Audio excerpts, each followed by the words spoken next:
Hello and welcome to एमएसटीसीटी का answer by CVP alumni जय। आज हम सर्कल क्लास 11 एमएसटीसीटी का जो टॉपिक है उसके ऊपर डिस्कशन करने वाले हैं। उसमें से भी जो टॉप 10 मोस्ट डिफिकल्ट क्वेश्चंस है वो मैं ले रहा हूं। फॉर्मूलेस तुमको सारे पता होने चाहिए सर्कल से रिलेटेड, तभी ये पूरा लेक्चर आपके लिए बहुत काम का है। ठीक है, तो एमएसटीसीटी 2023 का ये क्वेश्चन है। If lambda is the perpendicular distance of point P on the circle. देखो भाई, एक सर्कल है बोलते हैं, ठीक है, एक सर्कल है, चलो एक सर्कल बना लेते हैं। ठीक है, x square plus y square plus 2x plus 2y minus 3 is equal to 0 नाम का एक सर्कल है और एक लाइन है। वो पूछ रहा है कि इस सर्कल से बराबर, तुम लोग क्वेश्चन को समझो, क्वेश्चन को एक बार पढ़ लो। इस सर्कल पे एक पॉइंट है और एक लाइन है और एक रैंडम सी लाइन है, तो इस लाइन से इस पॉइंट का डिस्टेंस मैक्सिमम होना चाहिए। अब लॉजिक के हिसाब से अगर होना ऐसा होना चाहिए, इसका मतलब ही ये बनता है, इसका मतलब ये बनता है कि ये जो लाइन मैं बनाऊंगा वो ऐसी बने सो दैट वो P के पूरा डायमेट्रिकली अपोजिट जाए। मैं पूरा डायमेट्रिकली अपोजिट जाऊं पहले, क्योंकि ये मैक्सिमम डिस्टेंस हो गया जो ट्रेवल कर लिया अपन ने। फिर इसके बाद यहाँ पे जाके फिर वो लाइन परपेंडिकुलर हो, ऐसा कुछ होना चाहिए, तब जाके ये जो डिस्टेंस है वो मैक्सिमम। देखो ना, अगर ये लाइन के लिए अगर मैंने ये डिस्टेंस ले लिया, लेट से मैंने ये पॉइंट ले लिया, तो इस लाइन के लिए परपेंडिकुलर डिस्टेंस यहाँ पे आएगा। तो ये डिस्टेंस बड़ा है कि ये डिस्टेंस बड़ा है? ये मैक्सिमम है, इससे बड़ा हो ही नहीं सकता। और मिनिमम कितना हो सकता है? तो मिनिमम इतना हो सकता है जब यहाँ से परपेंडिकुलर बने और एग्जैक्टली यहाँ पे आए, बराबर है।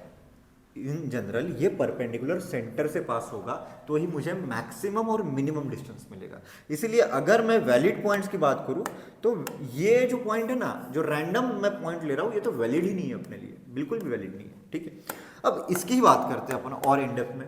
अगर मुझे ये डिस्टेंस निकालना है, लेट से मैं एपी बोल देता हूं, तो ये डिस्टेंस निकालने के लिए क्या कर सकते हैं? तुमको सेंटर पता है? हाँ जी पता है। सेंटर मतलब होता है minus g comma minus f. अच्छा, माइनस जी क्या होता है? X square plus y square plus 2gx plus 2fy plus c is equal to 0।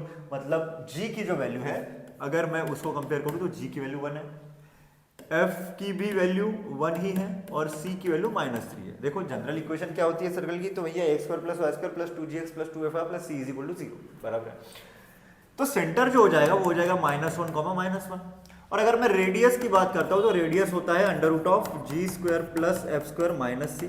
मतलब under root of G square अगर मैं ले लूंगा तो 1 का स्क्वायर 1 प्लस एफ स्क्वायर मैं ले लूंगा तो 1 माइनस सी मतलब हो जाएगा -3, मतलब हो जाएगा ये अंडर रूट 5, बराबर है। तो इन जनरल यहां से लेके यहां से ले लो, ये हो गया √5 डिस्टेंस।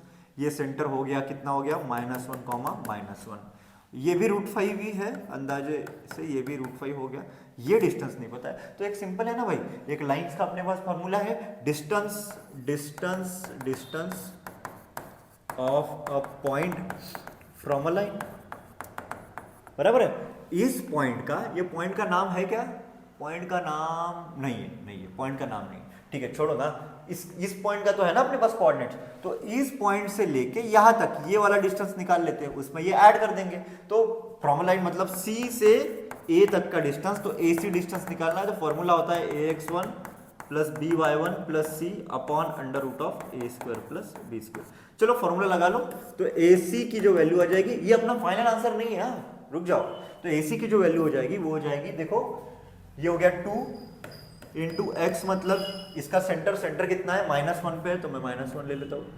फिर प्लस y भी है -1 पे, है ना, इसका सेंटर के कोऑर्डिनेट में वहां पे रख रहा हूँ। यहां से यहां तक का डिस्टेंस निकाल रहा हूँ, प्लस 13 अपॉन ये हो जाएगा अंडर रूट ऑफ 2 का स्क्वायर प्लस 1 का स्क्वायर। तो ये आ जाएगा लगभग ये आ जाएगा, देख लो कितना आ जाएगा, ये हो जाएगा -2 -1 मतलब -3, 13 -3 मतलब 10 अपॉन √5। तो ये हो जाएगा ऊपर, अगर मैं डिस्टेंस की बात करता हूँ तो ये हो जाएगा 5 to the 10 अपॉन √5, तो ये हो जाएगा 2√5।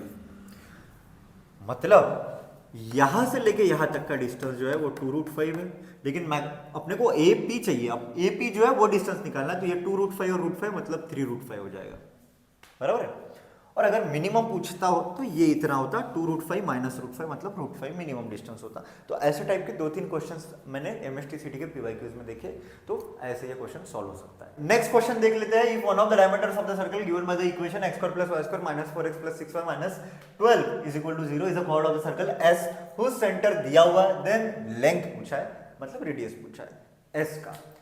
अगर मोटा मोटी बात करना है अपने को तो सिंपल बात यही है कि एक सर्कल है ना, यहाँ पे निकाल लेता हूँ कि भाई एक छोटा सा सर्कल है, उसका डायमीटर है, ठीक है, उसकी इक्वेशन दी हुई है। ये सर्कल किसी दूसरे सर्कल का कॉर्ड है, किसी दूसरे सर्कल का कॉर्ड है। जो दूसरा सर्कल जिसका वो कॉर्ड है, उसका नाम S है, बराबर है। तो निकालते हैं, छोटी मोटी चीजें हैं। अच्छा, सबसे पहले तो ये इसका सेंटर पता है मुझे, तो उसका सेंटर यहां से निकाल लेंगे अपन। इसका सेंटर की अगर मैं बात करूंगा तो सेंटर होता है -G, -F होता है।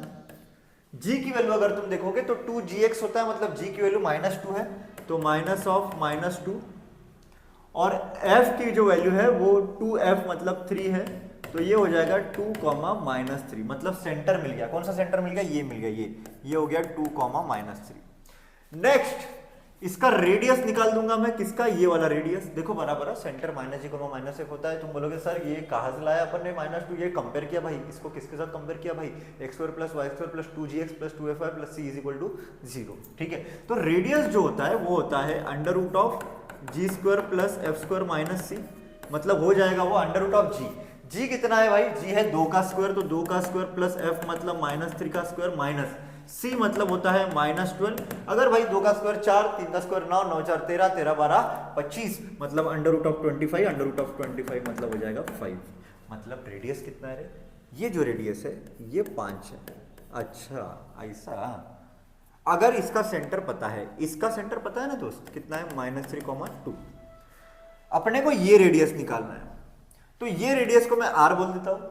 अच्छा, ये जो है सेंटर से कॉर्ड पे अगर मैं परपेंडिकुलर डाल देता हूं तो वो बाइसेक्ट करता है, मतलब सेंटर से पास होना चाहिए, दूसरे वाले के, ये छोटे वाले के सेंटर से पास होना चाहिए। अच्छा, ये जो डिस्टेंस है ये निकाल पाएंगे क्या अपन? बिल्कुल निकाल पाएंगे। डिस्टेंस फॉर्मूला लगा देते हैं, ठीक है।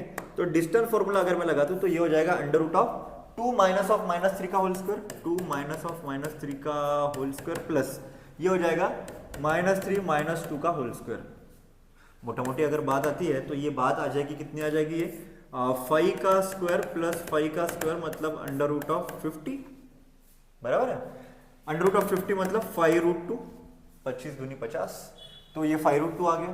तो r स्क्वायर की वैल्यू आ जाएगी इसका स्क्वायर प्लस इसका स्क्वायर, ये राइट एंगल ट्रायंगल है, बराबर है। तो ये हो जाएगा d² मतलब 5√2 का स्क्वायर प्लस ये रेडियस कितना है? 5 का स्क्वायर, 5√2 का स्क्वायर मतलब अगेन 50, बराबर है, प्लस 25 मतलब 75, तो r की वैल्यू हो जाएगी √75 मतलब 25 3 मतलब 5√3, तो 5√3 इसका आंसर है। ये क्वेश्चन देखते हैं, इसमें लिखा है if the line x - 2y = m intersects the circle. Intersect करती है भाई, इंटरसेक्ट करती है सर्कल को, और अगर इंटरसेक्ट करती है मतलब 2 पॉइंट्स है पॉइंट ऑफ इंटरसेक्शन के। अगर ऐसा है तो शायद ये अगर लाइन है, ये अगर तुम्हारा सेंटर है, तो सेंटर से इस लाइन का जो डिस्टेंस है, जिसको मैं d बोल देता हूं, ये रेडियस से अगर इंटरसेक्ट करती है, अगर इंटरसेक्ट नहीं करती, टच करती है, तो ये जो distance from centre to the line will be equal to radius. लेकिन अगर इंटरसेक्ट करती है तो ये जो डिस्टेंस है it is always less than r, ये कंडीशन होती है। अब अगर देखो सर्कल की बात करूंगा मैं, तो सर्कल है तुम्हारा x² + y² - 2x - 4y = 0 वाला। अगर इसमें मैं g की वैल्यू निकालूंगा तो 2gx होता है, मतलब g की वैल्यू यहाँ पे -1 है, और 2fy होता है, मतलब f की वैल्यू है -2। मतलब सेंटर जो है वो सेंटर है -g, -f and that is again 1, 2। यहाँ तक थोड़ी बहुत मेरी पिक्चर क्लियर हो रही है। मतलब ये जो सेंटर है ये 1, 2 है, बराबर है। अब इसका रेडियस भी निकाल लेते हैं अपन, लगे हाथ। तो रेडियस जो हो जाएगा वो हो जाएगा √, जिसको मैं r बोलूंगा, ये हो जाएगा √g² + f² - c, मतलब √g², 1 का स्क्वायर 1 मैं डायरेक्ट लिख रहा हूं, प्लस -2 का स्क्वायर 4 होता है तो वो भी डायरेक्ट लिख रहा हूं, माइनस c तो है ही नहीं, तो हो गया, तो ये हो जाएगा √5, ठीक है। तो रेडियस तुम्हारा √5 है। ठीक है ठीक है, कोई बात नहीं। अब सेंटर से यहाँ तक का परपेंडिकुलर डिस्टेंस था d, और d के लिए मैं फॉर्मूला लगाऊंगा ax1 + by1 + c upon √a² + b²। ठीक है, तो देख लेते हैं क्या आ जाता है। तो ये हो जाएगा √। अब देखो ये सब के लिए तुमको कहीं पे भी कुछ याद रखने की जरूरत नहीं पड़ रही, सब मैं फंडे लगा रहा हूँ, बस बेसिक लॉजिक लगा रहा हूँ और आंसर निकाल रहा हूँ। तो ये ए अगर, अच्छा मैं ये वाला इक्वेशन है मेरा, इक्वेशन ऑफ लाइन जो है वो है x - 2y = m। इसको मैं और अच्छे से अगर लिख पाऊंगा तो मैं इसको ऐसा लिख पाऊंगा x - 2y - m = 0। अब यहाँ पे x की जगह पे क्या लिखना है तुमको, x1 मतलब तुम्हारा सेंटर, यहां से डिस्टेंस चाहिए मुझे, तो सेंटर कितना है तुम्हारा 1,2, तो मैं यहाँ पे लिखूंगा 1 - 2, y भी तुम्हारा कितना है 2 - m अपॉन √ऑफ हो जाएगा 1 का स्क्वायर प्लस y का कोएफिशिएंट है -2 का स्क्वायर, जो कि नीचे भी √5 आ जाएगा। तो इसका आंसर आ जाएगा लगभग 1 - 4 - 3, तो इसका आंसर आ जाएगा -3 - m अपॉन √5, बराबर है। अब मोटा मोटी बात यही है कि ये जो डिस्टेंस है ये रेडियस से कम होना चाहिए, ये रेडियस से कम होना चाहिए, तभी वो लाइन इंटरसेक्ट कर रही है। अच्छा ओके, अगर ऐसा है, अगर तुम्हारा जो डिस्टेंस जो है वो रेडियस से कम होना चाहिए, इसका ही मतलब है कि ये जो डिस्टेंस आया है, मतलब ये जो भी आया है -3 - m अपॉन √5, ठीक है, इसकी value should be less than √5, बराबर है। एंड अगर मैं इसको खोल दूं, मतलब इसका स्क्वायरिंग वगैरह कर दूं, तो इसको अगर मैं स्क्वायर कर दूं दोनों साइड, चलो ये मॉड खोलने के लिए स्क्वायर कर देता हूं, तो ये हो जाएगा -3 - m उसका होल स्क्वायर, नीचे आ जाएगा √5 का होल स्क्वायर मतलब 5, शुड बी लेस देन, यहाँ पे भी √5 का स्क्वायर मतलब 5। ठीक है, कांस्टेंट उधर मल्टीप्लाई हो सकता है, तो मैं इसको ऐसा लिख सकता हूँ कि -3 - m का whole square is less than 25, बराबर है।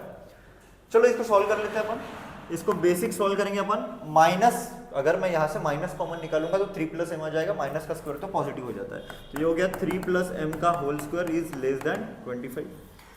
अब 3 + m का होल स्क्वायर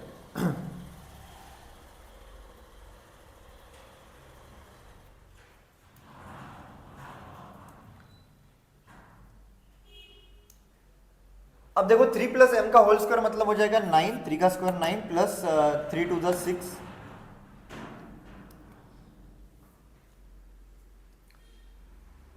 3 + m का होल स्क्वायर मतलब हो जाएगा 9 plus 3 × 6 m plus m² less than 25, that is nothing but ये आंसर आ जाएगा m² प्लस 6m, 25 उधर आया मतलब 9 - 25 that is -16 is less then 0।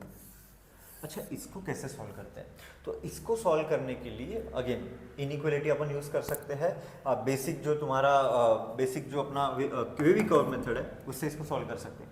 16 आना चाहिए, 8 × 16 आता है, तो -16 मतलब 8 × 16 होता है, यहाँ पे बीच में प्लस है, इधर माइनस है, बराबर है।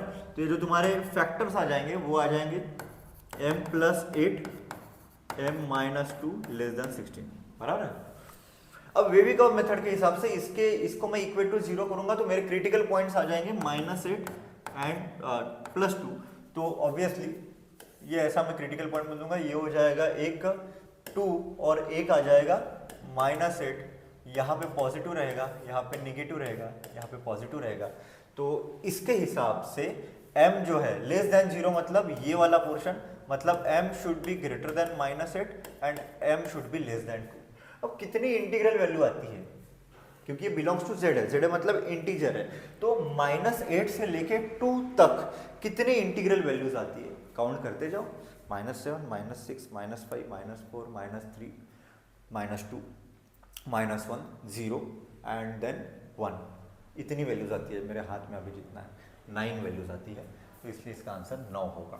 MSTCT 2025 का ये वाला क्वेश्चन है, a pair of tangents are drawn to the circle, इस सर्कल को अपन ने पेयर ऑफ टेंजेंट्स ड्रॉ किए हैं इस पॉइंट से, then the area enclose between the tangents and the area of the circle. मतलब पहले मैंने यही बोला है आपको कि अगर तुमको कोई भी क्वेश्चन दिख रहा है तो सबसे पहले ये सोचो कि उसकी डायग्राम कैसे बनाई जा सकती है। देखो straight lines, circle, conic section, उसके बाद एरिया अंडर कर्व्स है ना, एओडी है, then vectors, line and plane. तो इसमें मेन है, इंपॉर्टेंट है कि डायग्राम कैसे बन सकती है, ठीक है।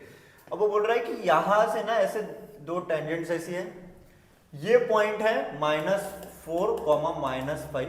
वो बोल रहा है कि भाई ये जो एरिया है इसको अपन एक अलग अलग रंग से दिखा देते हैं।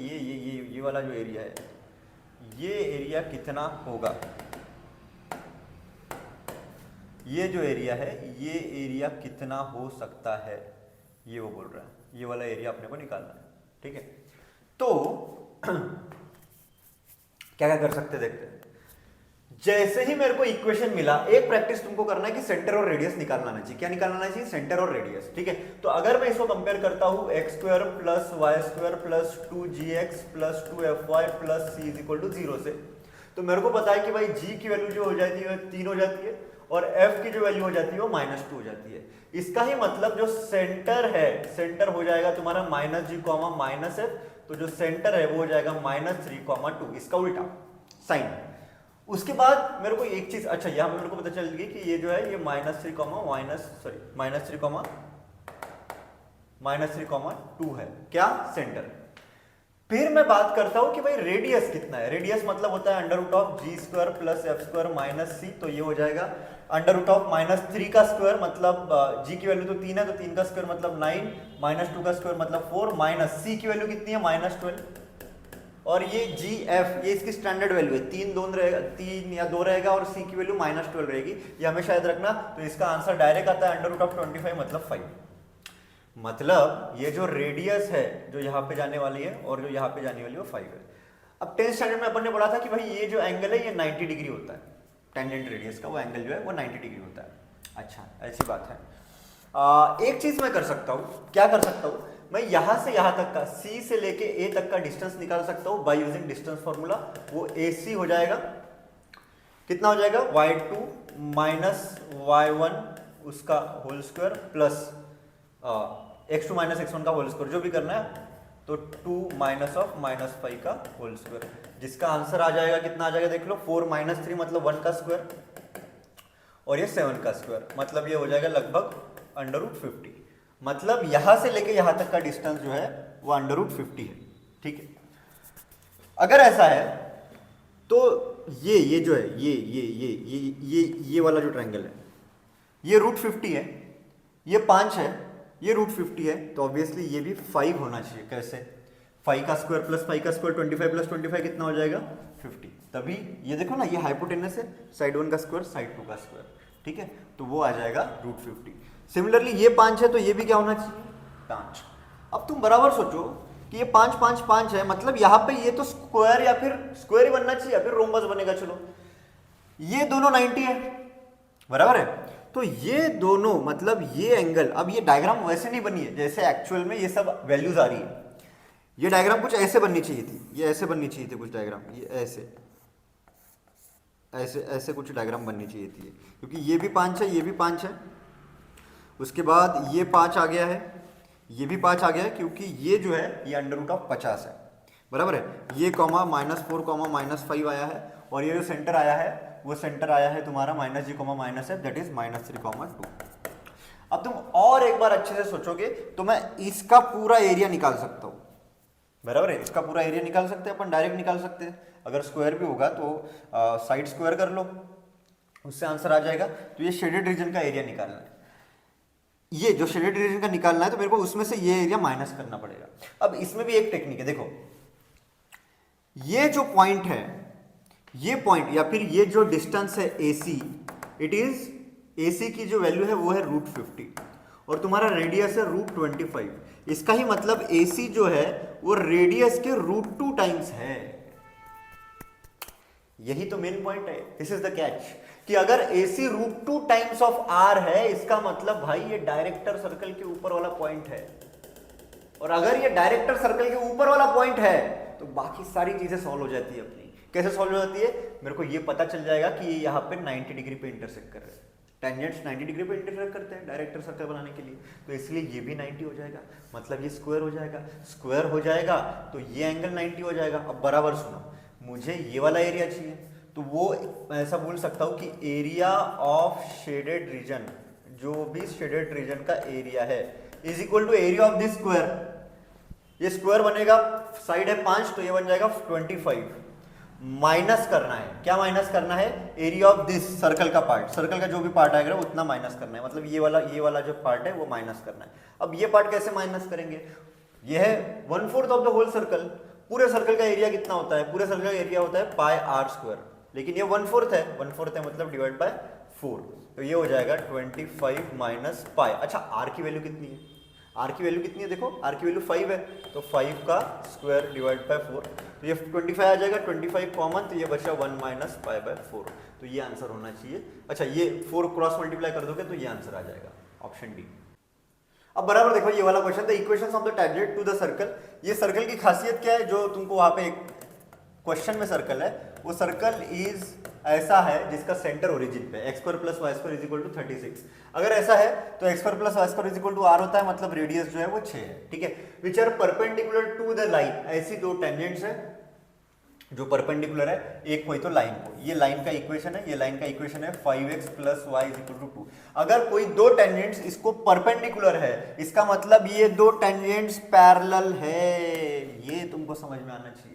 अगर दो टेंजेंट्स परपेंडिकुलर है इसका मतलब ही ये है कि ये जो टेंजेंट्स है, अगर वो दोनों टेंजेंट्स इस लाइन को परपेंडिकुलर है तो ये दोनों टेंजेंट्स पैरेलल है। ये बात समझ में आनी चाहिए, ठीक है। दोनों टेंजेंट्स क्या है? पैरेलल है, ठीक है। तो ये तो समझ में आ गया कि दोनों टेंजेंट्स क्या है? पैरेलल है, बराबर। अब लेट से इसका जो स्लोप है, लेट से इसका इक्वेशन कुछ तो y is equal to m x plus c1 बोल देता हूँ, और इसका इक्वेशन रहेगा y is equal to m x plus c two. y is equal to m x plus c in general कोई भी लाइन का इक्वेशन होता है। अगर पैरेलल लाइन हो तो दोनों का स्लोप सेम होता है, तो इसलिए मैंने दोनों का स्लोप सेम लिया है। अब देखो ये स्लोप, ये लाइन भाई इसको परपेंडिकुलर है, मतलब स्लोप ऑफ टेंजेंट, जो स्लोप ऑफ टेंजेंट होगा, जो स्लोप ऑफ टेंजेंट होगा multiplied by slope of this line. इस लाइन का स्लोप कितना है? इस लाइन का स्लोप है जैसे मैं क्या करने वाला हूं, मैं m1 into m2 माइनस 1 कर रहा हूं। और m1 into m2 माइनस 1 क्यों कर रहा हूं मैं? क्योंकि ये लाइन इसको परपेंडिकुलर है, ये भी लाइन इसको परपेंडिकुलर है, तो इन दोनों को स्लोप सेम होगा, और इसका स्लोप इनटू इसका slope is equal to value minus 1 होगी। अच्छा इसका स्लोप कितना आता है? माइनस a बाय बी आता है। माइनस a कितना है? 5 बाय b कितना है? 1 इज इक्वल टू कितना? 1। तो इसीलिए स्लोप ऑफ टेंजेंट मैं mt बोल देता हूं into minus 5 is equal to 1, तो स्लोप ऑफ टेंजेंट हो गया माइनस 1 बाय 5, सॉरी माइनस 1 होना चाहिए, तो ये भी माइनस 1 डिवाइड बाय माइनस 5, तो स्लोप ऑफ टेंजेंट हो जाएगा 1 बाय 5, ये स्लोप ऑफ टेंजेंट हो जाएगा। m1 into m2 is equal to minus 1, ठीक है। अब c कंडीशन ऑफ टेंजेंसी से मिल सकता है, c की वैल्यू होती है plus minus r under root of 1 plus m square, बराबर है।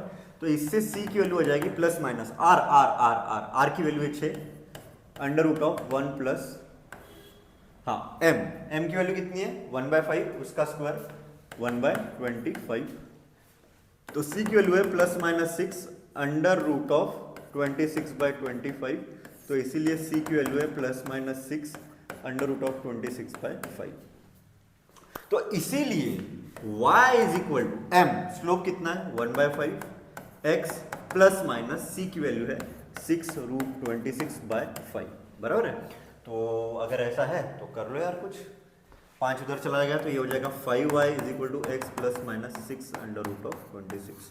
ऐसा कुछ आंसर कहीं पे होना चाहिए। दिख रहा है कहीं पे आंसर ऐसा? 5y is equal to x, हाँ ये 5y उधर चला गया तो ऐसा बन जाएगा, तो ये तुम्हारा आंसर है, ठीक है।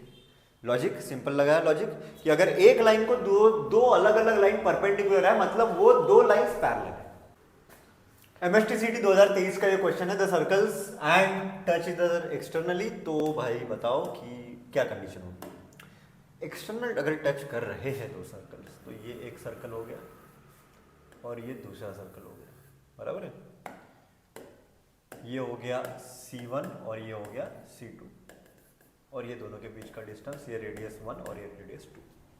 अच्छा मेरे को ये बताओ कि इसके लिए g की वैल्यू कितनी होगी? ट्वाइस gx होता है, तो g की वैल्यू हो जाएगी a, 2fy होता है लेकिन y वाली टर्म ही नहीं है यहाँ पे, तो f की वैल्यू 0। इसके लिए g की वैल्यू जो हो जाएगी वो हो जाएगी कितनी? b, सॉरी 0, क्योंकि 2gx वाली टर्म ही नहीं है यहाँ पे, और f की वैल्यू हो जाएगी b। अगर ऐसा है तो इसका सेंटर, पहले का जो सेंटर है, पहले वाले का सेंटर वो हो जाएगा C1, और C1 की वैल्यू हो जाएगी माइनस g माइनस f, और दूसरे वाले का सेंटर हो जाएगा C2 और C2 की वैल्यू हो जाएगी -g, -f, ऐसे कुछ बनेगा। इसका मतलब है कि ये जो सेंटर है ये है -a, 0 और ये जो है ये है 0, -b। पहले का रेडियस निकाल लेते हैं। इसके हिसाब से पहले का जो रेडियस है r1 वो हो जाएगा √g² plus f² minus c होता है, तो ये हो जाएगा √ देख लो g मतलब a का स्क्वायर, f 0 है और c तो c है तो -c। सिमिलरली R2 भी उसी लॉजिक के हिसाब से जाएंगे, √g² plus f² minus c। g की वैल्यू तो 0 है तो f की वैल्यू b² माइनस c तो c ही।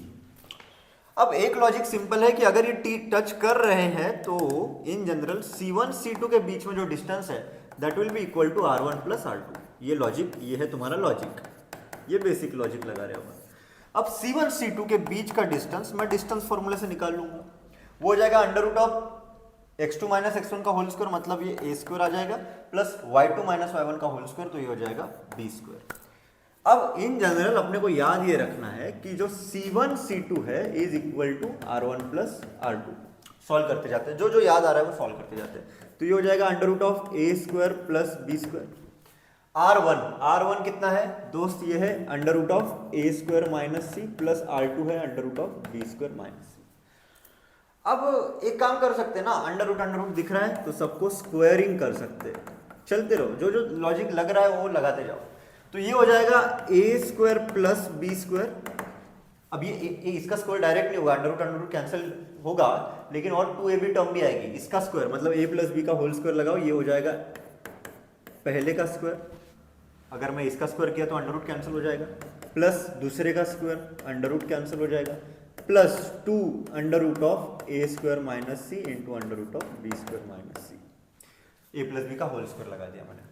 अब यहाँ का a² और यहाँ का a² चला गया, यहाँ का b² और यहाँ का b² चला गया। सो देयरफॉर मैं ऐसा बोल सकता हूँ कि ये माइनस सी मतलब -2c, तो इधर आ गया, तो ऐसा बोल सकता हूँ मैं 2c is equal to 2 √a² minus c √b² minus c। 2 p गया, तो फाइनली आंसर आ जाता है c is equal to √a² minus c √b² minus c। अच्छा स्क्वायर कर लेते हैं, है ना, इसको स्क्वायर कर देते हैं। तो अगर मैं स्क्वायर कर दूंगा तो ये हो जाएगा c², अंडर रूट और स्क्वायर गया तो a² minus c into b² minus c।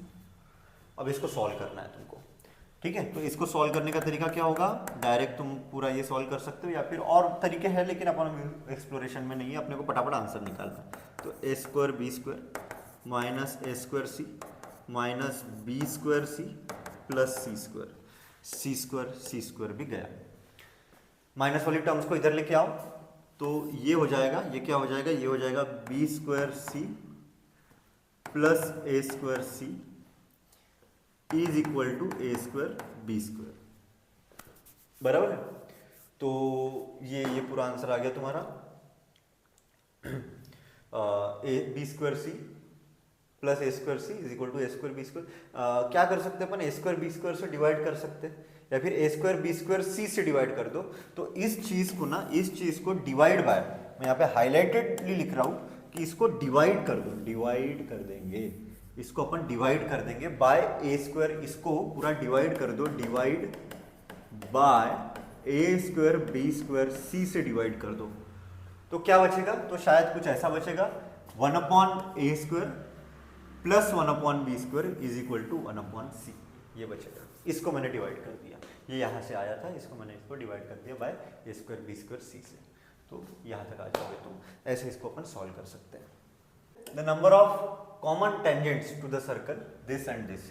अब देखो कॉमन टेंजेंट वाला क्वेश्चन जो है ना, उसमें हमेशा याद रखना है कि ये जो दो सर्कल्स है वो इंटरसेक्ट कैसे करते हैं, एक्सटर्नली इंटरनली है या इंटरसेक्ट कर ही नहीं रहे, दो अलग अलग सर्कल से, तो उसके ऊपर कॉमन टेंजेंट डिपेंड करता है। तो उसके लिए फटाक से इसका सेंटर निकाल लो C1, इसके लिए g की वैल्यू निकाल लो, ये हो गई -2 और f की वैल्यू है -3, है ना, -g, -f जो सेंटर रहेगा वो रहेगा -g, -f, तो ये हो जाएगा 2, 3। सिमिलरली इसका सेंटर निकाल लो, इसको मैं C2 बोल देता हूँ, इसके लिए g की वैल्यू हो जाएगी 3 और f की वैल्यू हो जाएगी 9, बराबर सोच लो भाई, ठीक है। तो इसलिए इसका C2 आ जाएगा -3, -9, बराबर है। इसका रेडियस भी निकाल लो, इसको मैं R2 बोल देता हूँ, R2 हो जाएगा under root of G square plus F square minus C, तो ये हो जाएगा अंडर रूट ऑफ इसका 3 का स्क्वायर 9, 9 का स्क्वायर 81 माइनस सी जो है वो -12 है, तो ये हो जाएगा कितना हो जाएगा ये around 9 and this 81 90 and this 12, तो 102 हो जाएगा ये, ठीक है।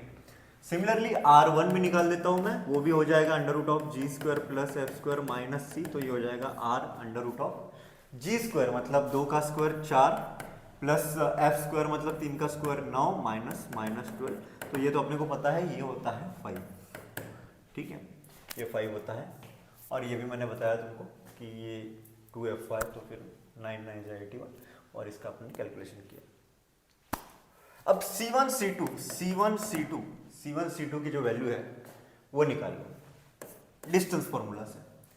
x2 कितना है 2 माइनस 3 का whole square plus y2 3 minus -9 का होल स्क्वायर, तो ये हो जाएगा 5 का स्क्वायर 25 और ये हो जाएगा 144, तो ये 169 हो जाएगा मतलब 13, तो C1 C2 की वैल्यू जो है वो 13 है, ठीक है। एक बार बस इसको क्रॉस चेक कर देते हैं, इसमें मुझे थोड़ी गलती लग रही है, R2 इसमें यहाँ पे, हाँ यहाँ पे 26 चाहिए, तो यहाँ पे 26 चाहिए, यहाँ पे अगर मैं 26 ले लेता हूँ तो ये हो जाएगा 90 माइनस 26, तो 90 माइनस 26 मतलब 64 हो जाएगा, दैट इज 8, बराबर है। अब मेरे को थोड़ा अंदाजा आ गया था कि ये जो है ये एक्सटर्नली टचिंग सर्कल है शायद, क्यों? क्योंकि इसकी रेडियस 5 है, ओवरऑल C1 C2 का डिस्टेंस 13 था, तो ये जो है ये 8 होना चाहिए था, इसलिए मैंने एक बार किया कि कैलकुलेशन में C की वैल्यू वो वाली दी थी तो आ गया। एक्सटर्नली टचिंग है तो ये एक कॉमन टेंजेंट, बराबर है, ये एक कॉमन टेंजेंट, ये एक कॉमन टेंजेंट और ये एक कॉमन टेंजेंट, ऐसी 3 टेंजेंट्स तुम्हारी बन जाएगी एक्सटर्नली टचिंग में, ठीक है। इंटरनली टचिंग होती है तो एक ही कॉमन टेंजेंट होता है, अगर टच ही नहीं हो रहे ऐसे है सर्कल्स, तो 1 2 3 और 4 ऐसे कुछ बन सकता है। देखो ये क्वेश्चन MSTCT 2023 का, the centre of the circle whose radius is 3 units and touching internally the circle. अब देखो ये एक सर्कल है, बराबर है, अच्छे से निकाल दे सर्कल, ये एक छोटा सा ऐसा सर्कल है और एक बड़ा सर्कल है, लेट से बड़ा सर्कल है, ठीक है, और एक अच्छा सा बड़ा सा सर्कल बना देते हैं, ठीक है।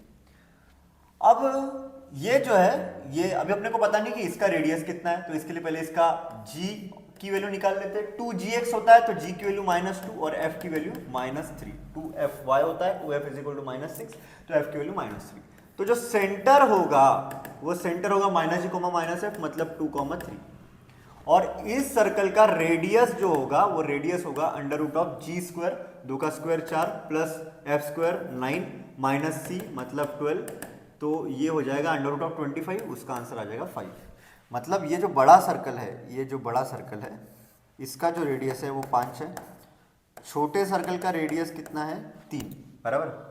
ये पॉइंट P पे इंटरसेक्ट कर रहे हैं, ये सेंटर के कोऑर्डिनेट्स निकालने हैं, ये मैं O बोल देता हूं, O के कोऑर्डिनेट्स अपने को पता है कितना है 2, 3, बात समझ में आ रही है। पॉइंट C की निकालनी, मैं ऐसा बोल सकता हूं कि भाई पॉइंट C इज डिवाइड कर रहा है ना यार OP इन द रेशियो, कौन से रेशियो में डिवाइड कर रहा है, वो डिवाइड कर रहा है, देख लो बराबर भाई, ये 5 है ये 3 है, तो ये कितना हो जाएगा, ये हो जाएगा 2, तो OC/CP का रेशियो देख लो, OC कितना है 2, CP कितना है 3, तो C डिवाइड कर रहा है 2:3 में, मतलब ये m/n की वैल्यू है।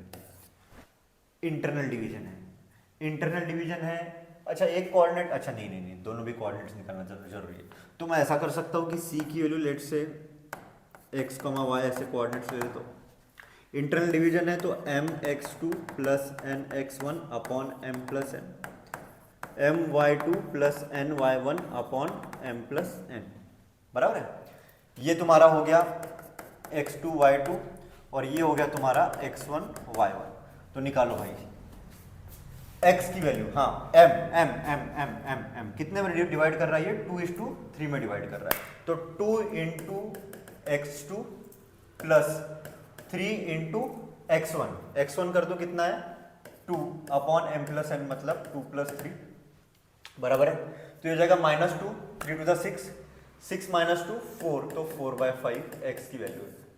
सिमिलरली y की भी वैल्यू निकाल लेते हैं अपन, y की वैल्यू है my2 plus ny1 upon m plus n, m की वैल्यू कितनी है 2, y2 की वैल्यू है -1 प्लस n की वैल्यू कितनी है 3, y1 की वैल्यू है 3 अपॉन 2 प्लस 3 5, तो ये हो जाएगा 3 3 9 9 माइनस 2 7, तो ये हो जाएगा 7/5 मतलब 4/5 7/5 4/5, हाँ तो ऑप्शन ए तुम्हारा फाइनल आंसर है, ठीक है।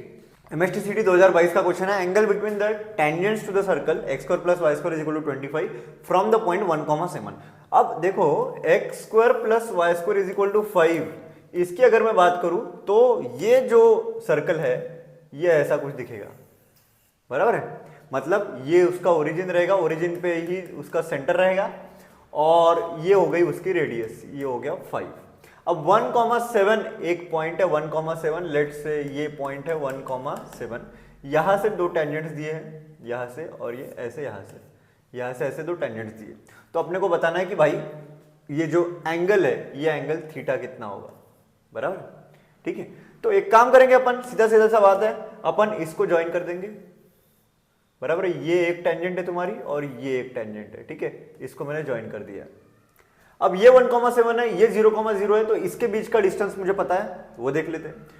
रेडियस 5 है, रेडियस 5 है मतलब यहां पर और जहां पे इंटरसेक्ट हुआ यहां पर, ये जो एंगल रहेगा ये तो 90 रहेगा, ये भी 5 है और ये भी कितना है 5 है, क्योंकि रेडियस खुद में ही कितना है 5 है, ठीक है, ये 5 मतलब ये वाला डिस्टेंस है 5।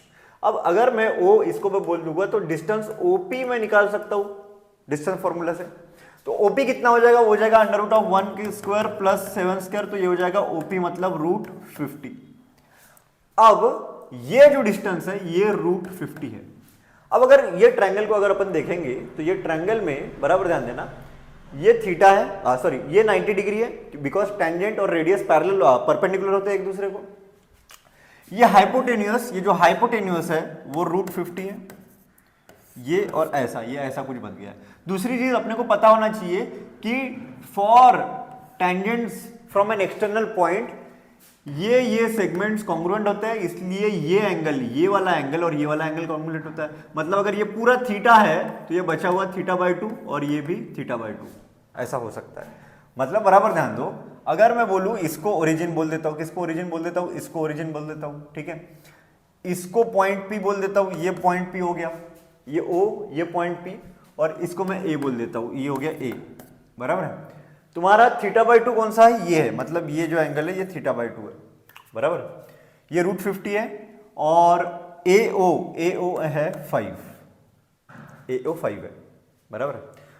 अब अगर तुम देखोगे तो साइन लगा दो, sine of θ/2 opposite side upon hypotenuse, इसका आंसर कितना आएगा, इसका आंसर आएगा, अगर तुम बराबर देखते हो तो 1/√2 आंसर आएगा, समझ लो बराबर, पिक्चर बराबर समझ लो, 5 मतलब √25 अपॉन √50, तो 1/√2 आंसर आ जाएगा। मतलब साइन θ/2 की वैल्यू 1/√2 है, तो θ/2 की वैल्यू 45 डिग्री है, मतलब ही थीटा की वैल्यू 90 डिग्री है, मतलब angle between two tangents 90 degree है। बात समझ में आई, एकदम सिंपल सी बात है ये, ठीक है। तो ऐसे इसको अपन सॉल्व कर सकते हैं, और ऐसे ही मैं नेक्स्ट चैप्टर के और भी क्वेश्चंस लेके आऊंगा, तो आप बस बताइए कि नेक्स्ट चैप्टर क्या होना चाहिए। Thank you so much.